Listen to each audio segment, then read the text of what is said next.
अब देखो, अब करते हैं ज्योमेट्री के क्वेश्चन। 3 क्वेश्चन है 2020 में, 2020 सी सेट।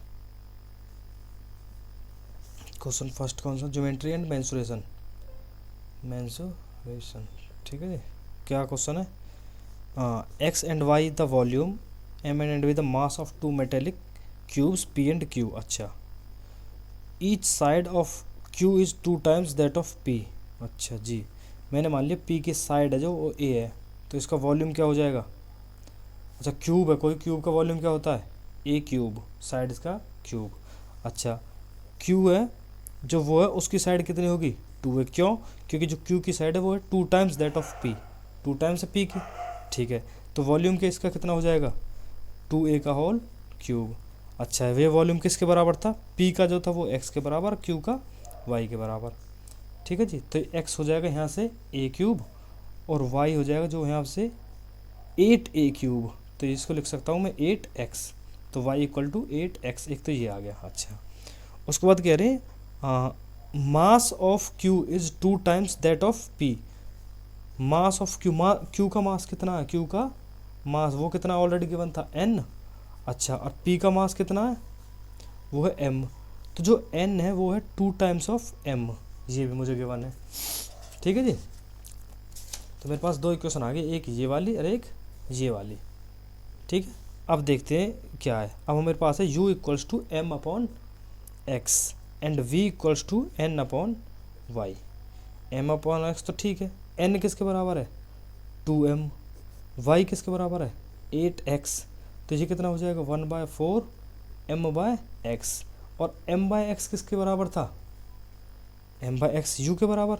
तो v equals to 1/4 v, sorry u के बराबर था ना। m/x किसका था? किसके बराबर था? u। तो u equals to 4v, u equal to 4v, a 41 का a। ठीक है जी। अच्छा, अब देखते हैं हम 42 को। If 1 litre of water weighs 1 kg, then how many cubic millimetre of water will weigh 0.1 gram. अच्छा जी, देखो यहाँ पे तुम्हें ये तो बस वो कन्वर्ट करनी है बस यूनिट्स, और कुछ नहीं है। तुम्हें ये पता होना चाहिए कि 1 metre cube equals to 1000 litre होता है। ठीक है जी। अच्छा, तो 1 मीटर क्यूब अपॉन में 1000 इक्वल्स टू 1 लीटर होगा। ये किसके बराबर है? 1 kg के। और 1 kg किसके बराबर होता है? 1000 ग्राम के। ठीक है, तो 1/123 इंटू 1/123। अच्छा, मीटर क्यूब इक्वल्स टू 1 ग्राम के लिए लिख सकता हूँ मैं। कैसे हुआ ये? 1/1000 मीटर क्यूब तो था ही। ये 1000 कहाँ गया? इधर मल्टीप्लाई में था, इधर जाके डिवाइड में। तो यहाँ पे क्या बचेगा? 1 ग्राम इक्वल्स टू इतने मीटर क्यूब। अच्छा, 1 मीटर इक्वल्स टू कितना? 1000 mm, मिलीमीटर। ठीक है जी, तो 1/1000 का होल स्क्वायर इंटू में 1 metre equal to 1000 mm, 1000 mm का क्यूब इक्वल्स टू 1 ग्राम। ये 1000 का स्क्वायर है, ये 1000 का क्यूब है। अब देखो 1000 का क्यूब अपॉन में 1000 का स्क्वायर इंटू में mm का क्यूब इक्वल्स टू 1 ग्राम। ठीक है जी, तो यहाँ से कितना आ गया? ये 1000, 2 ये थी, 3 ये थी, बचे कितना? सिर्फ 1000 mm क्यूब इक्वल्स टू 1 ग्राम। लेकिन मुझे कितने में पूछा है? 0.1 ग्राम में, तो 0.1 से मल्टीप्लाई कर दूंगा दोनों साइड। 0.1 इंटू में 1000 mm cube equals to 0.1 gram. ये कितना हो जाएगा? 100 mm cube equals to 0.1 gram. Unit convert करनी थी बस, मल्टीप्लिकेशन और कुछ नहीं है। तो बस तुम्हें ये पता होना चाहिए था, उसके बाद तो तुम यूज़ करते रहो, मल्टीप्लाई करते रहो जो वैल्यू लानी है। तो ये कितना हो जाएगा? 100 mm क्यूब, ऑप्शन सी। ठीक है जी, आगे समझ में? देखो ये पता होगा तो तुम ये वैल्यू सिर्फ फिर तो क्रॉस मल्टीप्लिकेशन और कुछ नहीं है। अच्छा, 43 को देखो। A vessel full of water veg 40 kg। If 1/3 filled its way weight becomes 20 kg. What is the weight of empty? अच्छा कोई वेसल है, देखो उसमें वाटर का वेट होगा प्लस में वेसल का खुद का वेट होगा, ठीक है जी। अब देखो वाटर प्लस में वेसल जो है वो है 40 kg जब वो पूरा भरा हुआ है। जब वो 1/3 भरा हुआ है तो मतलब वाटर अपॉन में 3 होगा, वाटर का वेट तो 1/3 हो जाएगा जब 1/3 ही भरा हुआ है। वेसल का लेकिन बराबर होगा वो पूरा ही, तो वो कितना है 20 kg। अब इसमें से इसको सब्ट्रैक्ट कर दो, W माइनस W/3, V से V सब खत्म हो जाएगा, इक्वल्स टू में 40 माइनस 20 20, 2W/3 एलसीएम लेके इक्वल्स टू 20, तो W इक्वल्स टू 2 से 10 30 kg। तो वेट कितना हो गया किसका, वाटर का वेट हो गया 30 kg। पूछा किसका था, weight of empty vessel, vessel का निकालना है, इसमें पुट कर दो 30 प्लस में वेसल इक्वल्स टू 40, तो वेसल हो जाएगा 10 kg। वेसल कितना था 10 kg का, ख़त्म। यही है बस, ये हो गया यहाँ पे हमारा ज्योमेट्री एंड मेंसुरेशन। अच्छा जी, अब देखते हैं हम कुछ क्वेश्चन हैं, 4 क्वेश्चन हमारे परमुटेशन एंड कॉम्बिनेशन के भी हैं, ये भी देख लें साथ में।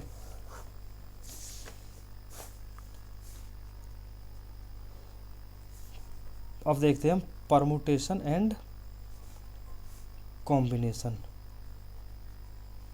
4 क्वेश्चन हमारे पास बस। तो यहाँ पहला क्या है, 1 page is turn from a booklet whose pages are numbered in the usual manner starting from the first page as 1. The sum of the numbers on the remaining pages is 195. The torn page contain which of the following number? अच्छा जी, देखो ऐसे कुछ, जैसे first page है 1, second 2, 3, 4, ऐसे कर करके सब का सम हमारा कुछ आ रहा होगा, कुछ सम आएगा। लेकिन बुक में से हमने क्या एक पेज को निकाल लिया, जब पूरा एक पेज निकालेंगे, देखो जैसे यही बुक है, यहाँ देखो इधर ये 80 है, इधर 81 है। अब यही पेज देखो, मान चलो ये 81 है, पीछे 82 है। अगर मैं ये पेज बीच में से निकाल दूँ तो इधर एक तरफ 80 बचेगा यहाँ पे, और यहाँ पे सीधा 83। अगर मैं सबका सम करूँगा तो 81 और 82 नहीं आ पाएगा बीच में, तो जो मतलब क्योंकि ये पेज तो मैं निकाल चुका हूँ, तो यहाँ पे ऐसा ही हो रहा है इसमें कि एक पेज फाड़ने के बाद जो सम आ रहा है वो 195 है, ठीक है। अब देखो हमारा कुछ नंबर मैंने मान लिया कि वो n पेजेस थे टोटल अभी तक बुक में, तो सबका सम कितना होता है, इसका फॉर्मूला पता है ना, n नेचुरल नंबर का n प्लस 1/2 ये होगा, ठीक है जी। अच्छा जी, ये होगा सबका सम। लेकिन मेरे पास जो सम है वो क्या है 195 है, वो कितना है, किसका सम है, जो रिमेनिंग पेजेस हैं, रिमेनिंग पेजेस। अब उसमें से कोई एक पेज ऐसा जो फटा हुआ है, मैंने मान लिया उस पर नंबर था a, और दूसरा नंबर क्या होगा फिर a plus 1, a plus a plus 1, तभी तो 19 इसके बराबर हो गए। 195 में जो रिमेनिंग पेजेस थे, अगर मैं उसमें इन पेजेस को ऐड कर दूं जो फटे हुए पेजेस थे, तभी तो वो सब इसके बराबर होगा नेचुरल नंबर की, जो भी मतलब ये पूरा बनती है। भाई ये फॉर्मूला मैं कब यूज़ कर सकता हूँ, ये फॉर्मूला जब यूज़ कर सकता हूँ जब मेरे पास 1 से n तक सारे नंबर हों। लेकिन अगर बीच में से कोई भी 2 नंबर गायब हो गए तब ये फॉर्मूला यूज़ नहीं होगा। तो मुझे ये फॉर्मूला अगर यूज़ करना है तो मैं उन नंबर्स को इस साइड में ऐड कर दूँ, 195 में उन दोनों नंबर को ऐड कर दो तो इसके बराबर हो जाएगा। अब रैंडम वैल्यू तुम n की कुछ डाल के देखो कि जो 196 से बड़ी आ जाए। ये कुछ इस टाइप से बन रहा ना, देखो n plus 1/2 equals to 196 plus 2a। अब देखो तुम मुझे बताओ, n की जगह अगर मैं यहाँ पे 20 डाल दूँ, 20 इंटू 21/2, 2 से 10, ठीक है, तो 210 होगी। अच्छा जी, माइनस में 196 equals to 2a, 14 equals to 2a, तो a इक्वल्स टू 7। तो एक नंबर क्या हो गया मेरा 7, और दूसरा क्या है a प्लस 1 8, 7 और 8। अच्छा अगर मैं 20 की जगह 90 डालता तो 19 इंटू 18 डिवाइड बाई 2 ना 171, 196 से छोटा हो गया, जो कि पॉसिबल नहीं है क्योंकि 196 तो ऑलरेडी नंबर है ही ना मेरा, उसमें भी कुछ ऐड कर रहा हूँ मैं, तो इससे तो बड़ा ही आएगा। अच्छा अगर 22 डाल देता तो क्या होता, ये देखो ये मैं हिट एंड ट्रायल से कर रहा हूँ सिंपल। तब ये नंबर बहुत ज़्यादा आगे बढ़ जाता। प्लस में 23 3 5 253 253 माइनस 196 करेंगे तो 53 और 4 57, वो 2 का मल्टीपल नहीं आता। तो इसलिए कौन सा नंबर होगा मेरा, एन की जगह क्या सेटिस्फाई कर सकता हूँ मैं, एन की जगह 20, एन की जगह 20 डालेंगे तो ये एक 7 आएगा और एक 8 आएगा। तो ऐसे कौन कौन से दो नंबर बचे, 7 और 8, सिंपल। समझ आ गया ना।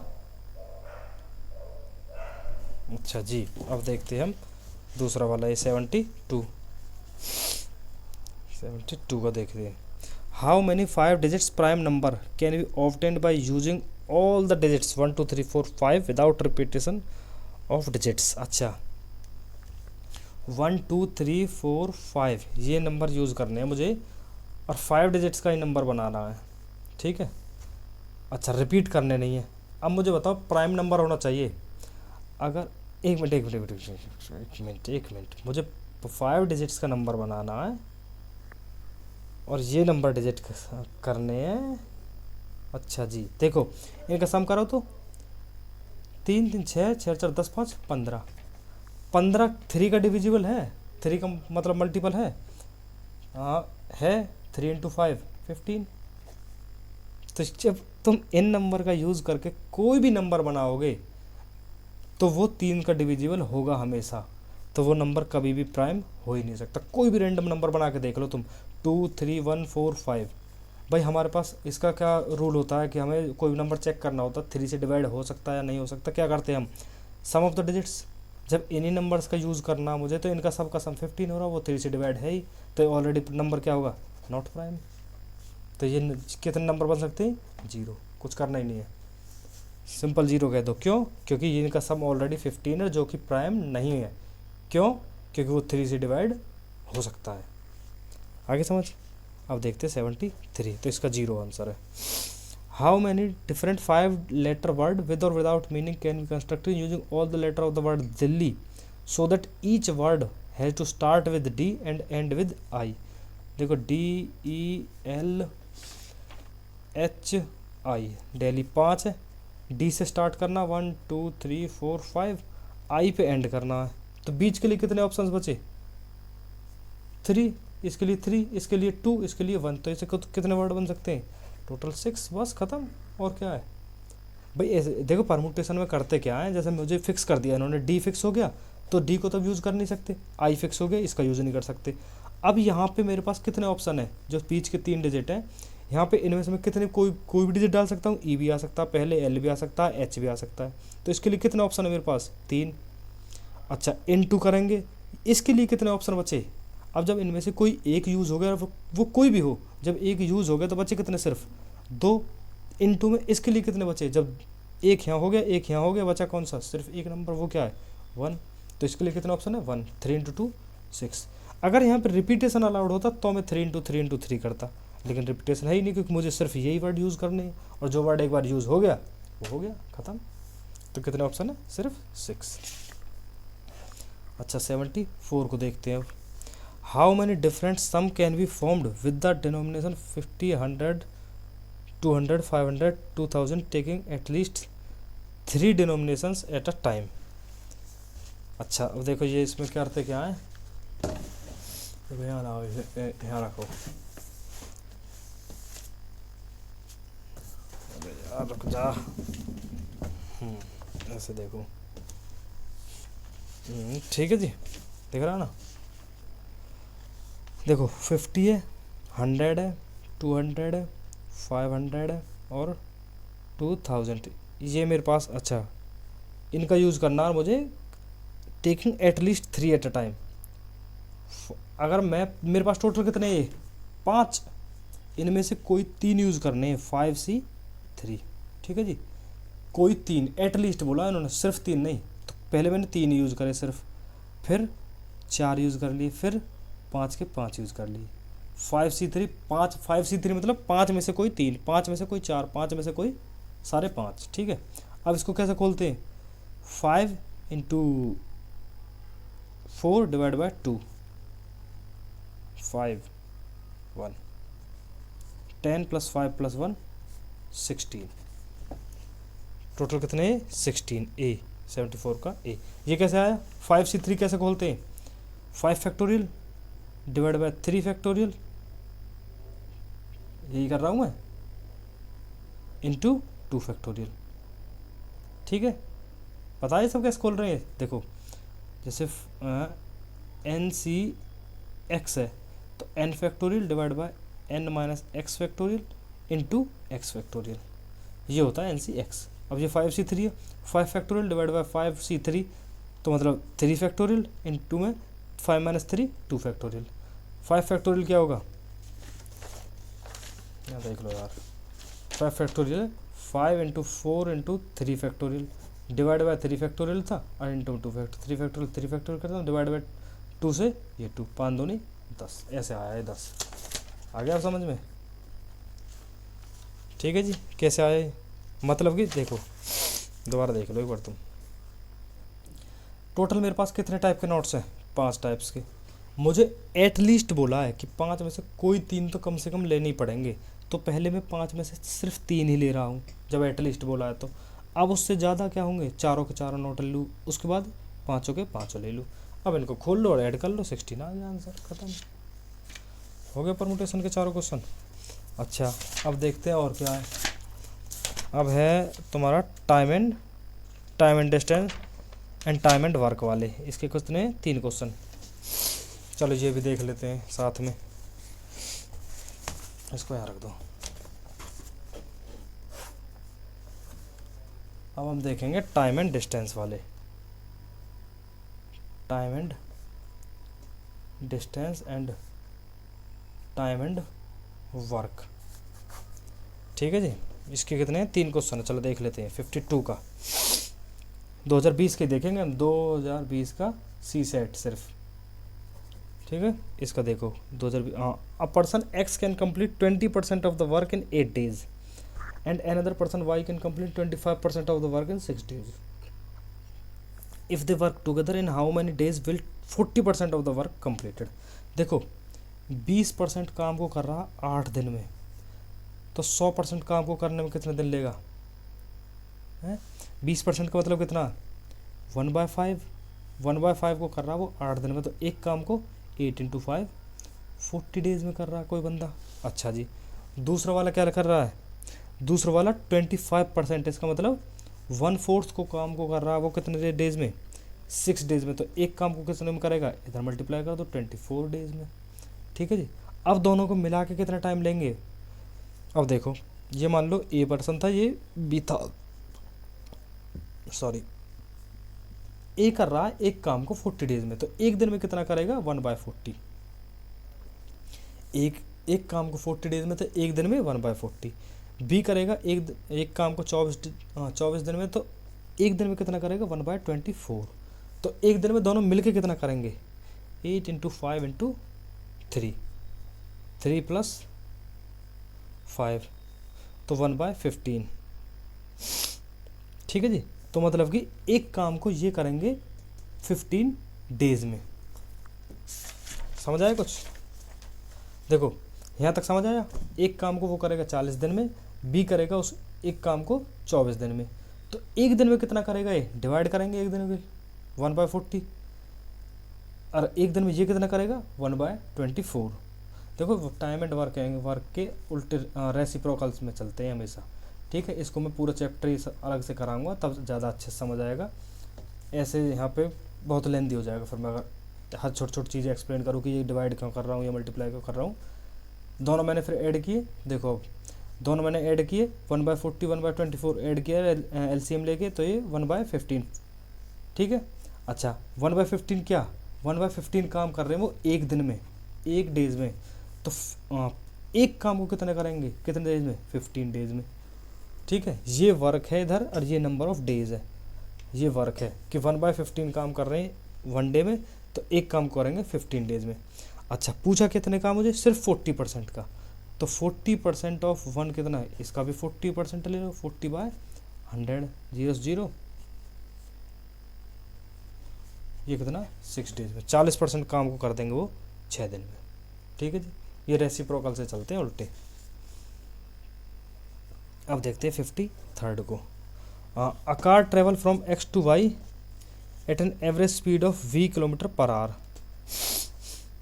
अच्छा जी, from Y to X at an average speed of 2v kilometre per hour, again X to Y 3v kilometre per hour and again Y to x.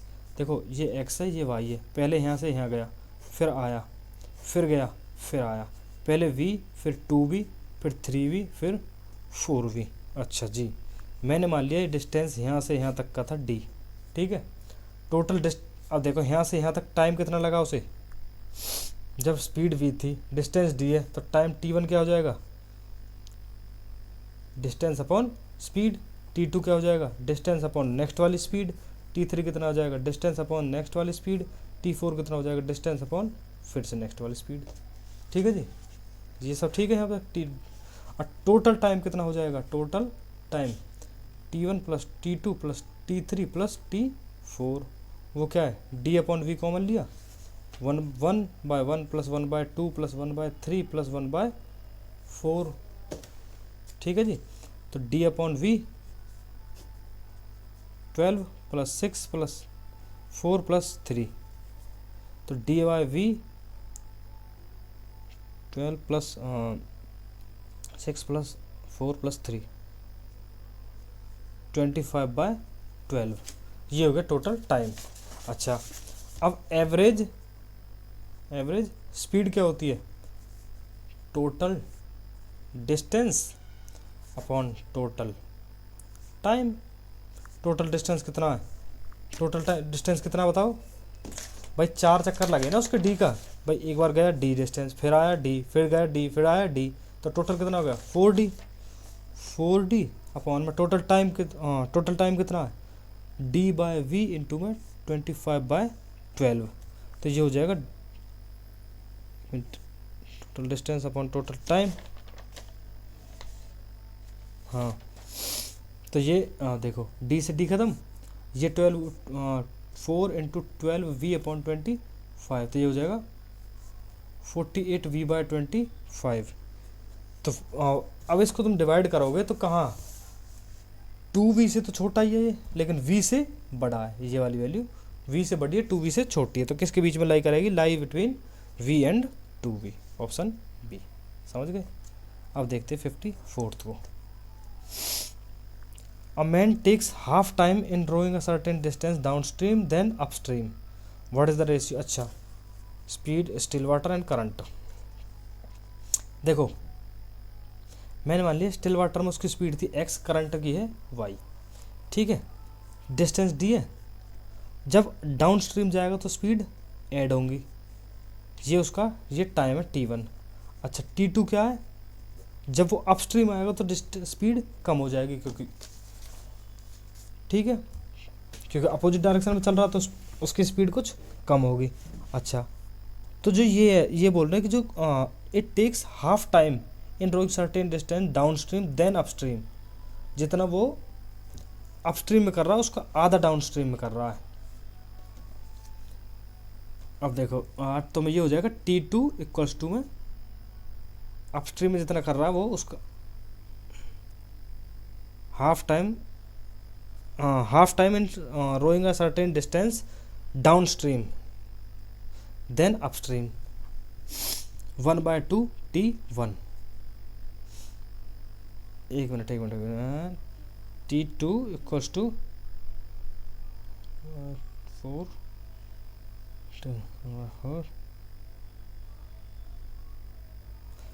Sorry इधर 2 आया, 1/2 है ना, तो ये हो जाएगा d upon x minus y into 2 equals to d upon x plus y, तो d से d खत्म, x plus y equals to 2x minus 2y। ठीक है, ये x इधर ले जाऊँ, y इधर ले आऊँ, 3y इक्वल्स टू x, तो x upon y equals to 3/1, x upon y equal to 3/1। हाँ, स्टिल वाटर में कितनी है x अपॉन में करंट की स्पीड कितनी थी y, तो x upon y equal to 3/1। समझ आई। देखो इसमें से समझने लायक कुछ नहीं था, इसमें समझने लायक बस ये चीज़ थी कि जब हम डाउन स्ट्रीम जाते हैं तो स्पीड ऐड होती है और जब अपस्ट्रीम जाते हैं तो स्पीड डिक्रीज होती है। भाई पानी के बहाव के साथ बहोगे तो चलोगे तुम, तो तुम्हारी स्पीड, फोर्स तुमको ज़्यादा लगाना पड़ेगा, कम कम लगाना पड़ेगा ना। तो फोर्स क्या होगा, क्योंकि ऑलरेडी तुम्हें पानी अपने साथ लेके चल रहा, तो स्पीड तुम्हारी ज़्यादा हो जाएगी। लेकिन जब अपोजिट डायरेक्शन में चलोगे तो तुम्हारी स्पीड और कम होगी, क्योंकि पानी तुम्हें अपोजिट डायरेक्शन में और खींच रहा होगा, तो डिक्रीज हो जाएगी स्पीड। तो बस ये देखना था, उसके बाद तो ये इक्वेट करो, x/y निकाल लो, हो गया ये वाला भी। ठीक है जी। अच्छा, और कौन सा है इसमें? हाँ, ये डाटा इंटरप्रिटेशन में कितने हैं देखिए, 2020 के। हाँ 2020 का सिर्फ एक क्वेश्चन है, देख लेते हैं ये भी, इसको ही क्यों छोड़े फिर। 55 का एक ही है। अब किसका देख रहे हैं हम? डाटा इंटरप्रिटेशन का। डाटा इंटरप्रिटेशन, ठीक है, जो भी है लिख लेना। अच्छा जी, ये पूछ रहे हैं for which period was the natural growth rate maximum. अच्छा ग्रोथ रेट, अच्छा ग्रोथ क्या होती है? ग्रोथ होती है birth rate minus death rate, यही होगी ना भाई। जितने पैदा हो गए और जितने मर गए उनको, जो पैदा हुए उनमें से जो मर गए उनको सब्ट्रैक्ट कर दो, तो वो आएगी ग्रोथ, कितनी ग्रोथ होगी किसी भी चीज़ की। ठीक है। अच्छा, अब ये मैक्सिमम देखनी है हमें किस में ज़्यादा हुई है, तो तुम बताओ किस में ज़्यादा होगी ये। 41, 48 माइनस 35 समथिंग, कितना 30, 12 पॉइंट समथिंग आएगा, कुछ 12 पॉइंट्स कुछ। 46 माइनस 36 10 पॉइंट कुछ आएगा। 45 माइनस 31 ये हो जाएगा सीधा 14। अच्छा, इसमें भी काफ़ी अच्छी है